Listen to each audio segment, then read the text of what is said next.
Hey everybody, what's up and welcome back to today's video guys. And today guys, I'm going to go ahead and be showing you how to go ahead and sync with Apple Health on the Ladder application.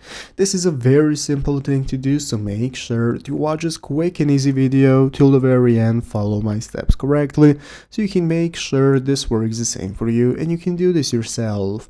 But yeah guys, let's get straight into it. So the first thing we want to do is to go ahead and open up the official Ladder application if you have not already. So if you do not already have it downloaded, what you want to do is go ahead and open up the App Store on your mobile phone, open up the App Store, search for Ladder, find the application and install it. So after installing it and opening it up, this is going to be the home page you're greeted by. From this main page we can choose what team we want to go ahead and be a part of, and once you choose your team you can get started following its workout. So let's go and take a look at how to sync with Apple Health. So to sync your Apple Health and Apple Watch data with the Ladder strength training application, you're going to need an Apple Watch. You're going to go ahead and download the application on your Apple Watch first. So go ahead and open up your Apple Watch store and search for Ladder, find the application and install it. So once you have installed it, you're going to open it up. Once you open it up for the first time, you're going to see the prompt that's going to show you step by step on how you can get started connecting it to your iPhone. So you're going to be turning on your Bluetooth and opening up the application on your iPhone as well, and this is going to go ahead and enable you to connect it on those two devices.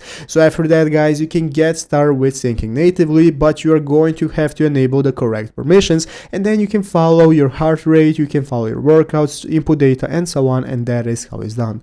So I hope this video was helpful. If it was, make sure to leave a like, subscribe to the channel. Thanks for watching, take care and bye.